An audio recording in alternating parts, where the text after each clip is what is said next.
الرجاء الرياضي وأولى فرص فريق الجيش الملكي للتتويج بلقب البطولة الوطنية. يوم غد الثلاثاء كما هو معلوم غتلعب مباراة الدورة 29 من البطولة الوطنية، واللي كتبقى أبرز قممها وأبرز مبارياتها هي المباراة اللي غتجمع ما بين فريق الجيش الملكي والضيف ديالو فريق الرجاء الرياضي. كما هو معلوم فالجيش على بعد دورتين من نهاية البطولة الوطنية يكفيه الفوز واحد باش يحسم بشكل رسمي التتويج ديالو بلقب البطولة الوطنية.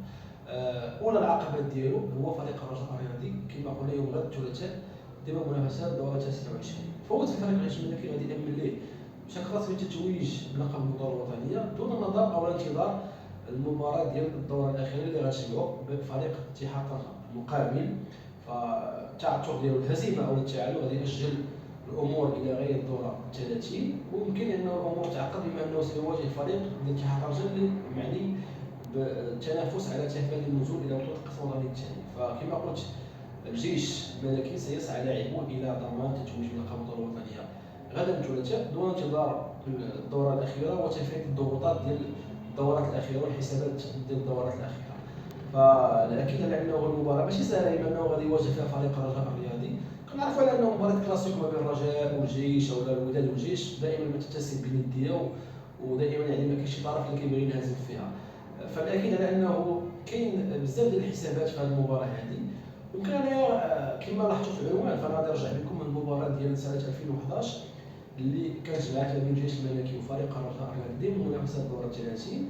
وكان حين فريق الرجاء الرياضي يحتاج للفوز على فريق الجيش الملكي لتامين التتويج بلقب البطوله الوطنيه على حساب الوداد اللي كان انذاك ملزم على انه يفوز على فريق الفتح الرياضي وينتظر تعادل او تعثر فريق الرجاء الرياضي امام الجيش الملكي.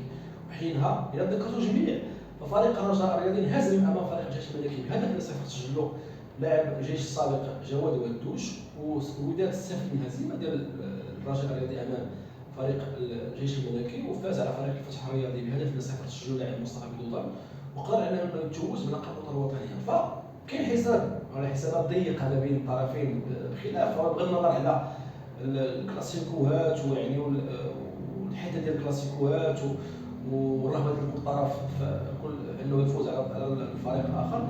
فيمكن الفريق الرجاء الرياضي امامه فرصه باش يرد الاعتبار ولا يرد عليه كما كنقولوا بالدارجه العامه صرف الفريق الجيش الملكي، لانه باش نكونوا واضحين بالنسبه لشريحه واسعه من جمهور الرجاء الرياضي اللهم يتوج فريق الجيش ولا يتوج فريق الوداد الرياضي، وبالنسبه لي امر طبيعي وعادي جدا لانه هذه هي ريفاليتي وهذا هو التنافس ما بين الانديه اللي كتواجد في مدينه واحده. غتمشي مدريد مثلا مع اتلتيكو مدريد نفس الشيء، حتى مع مدريد وما بين برشلونه، مانشستر سيتي مع مانشستر يونايتد، غلاسكو مع سيلتيك، روجرز.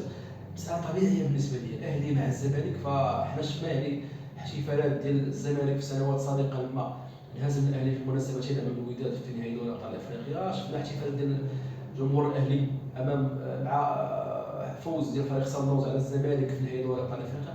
انا بالنسبه لي مساله طبيعيه. اليوم الجيش امام فرصه للتتويج بلقب البطوله الوطنيه والمنافس هو فريق الرجاء الرياضي، والاكيد على انه ننتظروا المباراه شنو غادي يكون النتيجه ديالها. الرجاء الى غيلعبوا يعني كما كنقول بالحسابات السابقه وردين ممكن انه يديروا مباراه كبيره يحاولوا يعرقلوا فريق الجيش الملكي ويأجلوا التتويج الى اخر دوره من منافسه البطوله الوطنيه باش نعرفوا الفريق اللي ممكن يتوج واش الجيش ولا الوداد في حاله فوز فريق الوداد الرياضي ايضا يعني على فريق النادي الرياضي السامي. فيما يعني الجيش عنده فرصه على انه يحسم لقب البطوله الوطنيه دون الحاجه الى انتظار منافسه الدوره 30 ويتوج يعني في ختام المباراه ديالو امام فريق الرجاء الرياضي اذا نجح على انه يفوز عليه. الطرف الثاني المعني بلقب التتويج بالبطوله الوطنيه اللي هو الوداد الرياضي، شفت على انه مؤخرا يعني مجموعه يعني من الصفحات المدنيه والتعاليق على منشورات ديال الصفحه الرسميه ديال الوداد الرياضي اللي فيها يعني كحديث على نظريه المؤامره، على انه الوداد مستهدف، وعلى انه الانديه تتساهل مع الجيش الملكي. يا سيدي حنا غنمشيو لانه الحديث غالبا في اخر الدورات ما بين الانديه المعنيه سواء التتويج بلقب البطوله الوطنيه او المعنيه بتفادي النزول دائما كيكثر الحديث على نظريه المؤامره وانه الفريق الفلاني مستفيد او انه الفريق العلاني مستفيد.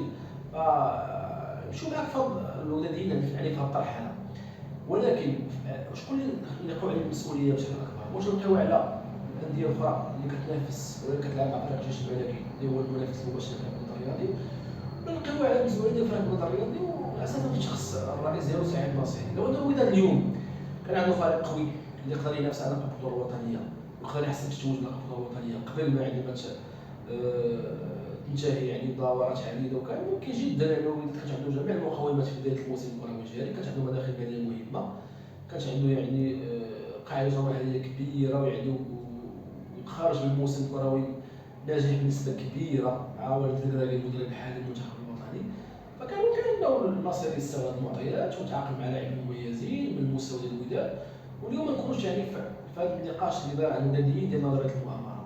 بالنسبه لي اذا كان هناك طرف يلام فهو يلوم الوداديين، فهو المكتب المسير في شخص رئيسي سعيد الناصري. هذا يعني باش نكونوا واضحين. الجيش اليوم قياسا على التعاقدات اللي دارها والتحضير اللي داروا، صحيح كان خطا يعني في التعاقد مع المدرب السابق داكروز او في الاقاله ديالو بعد النتائج السلبيه اللي حققها الجيش الملكي، ولكن اذا قارنا يعني على مستوى التعاقدات فكان يعني التعاقد ديالو الافضل بكثير من فريق البلاد الرياضي.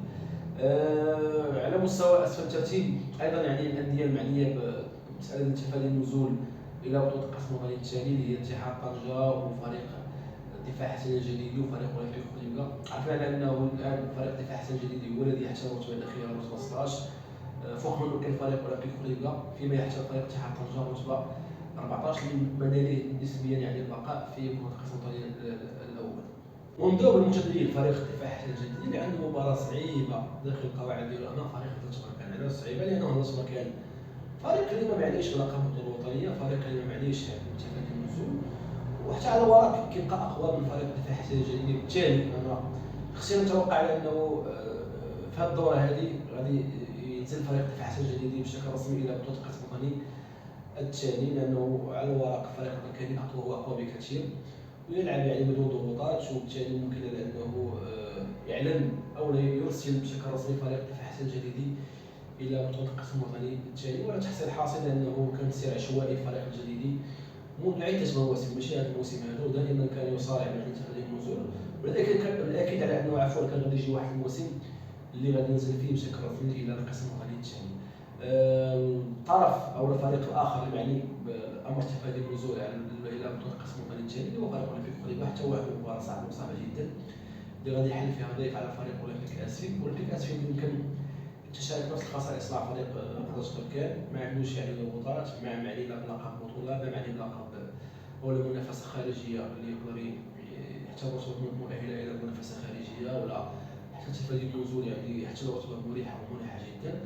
فعلى الورق كيبقى اولمبيك اسفي مرشح لانه يفوز على فريق اولمبيك خليفه ويتوج، يعني حتى هو يعني شان فريق دفاع حسن الجديدي عفوا يحكم عليه بالنزول الى بطوله القسم الوطني الثاني.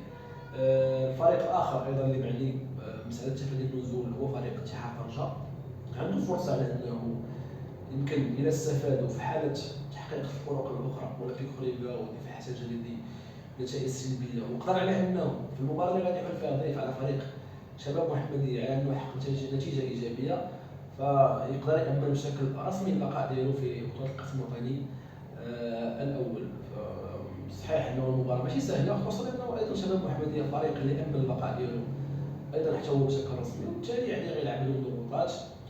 ولكن يمكن يعني بما باعتبار انه اتحاد طنجه والاياب مرحله الاياب اللي دارها البطوله الوطنيه وعدد النقاط اللي حصلها، فكيبقى فريق اللي ماشي سهل وفريق اللي قادر على انه يرجع بالفوز من مدينه المحمديه. فدوره 29 ربما ستكون حاسمه يعني في تحديد هويه الفريق البطل في هذا الموسم هذا، وايضا يعني الفريقين اللي ممكن انهم يغادروا بنسبه كبيره بطوله القسم الوطني الاول. تحياتي.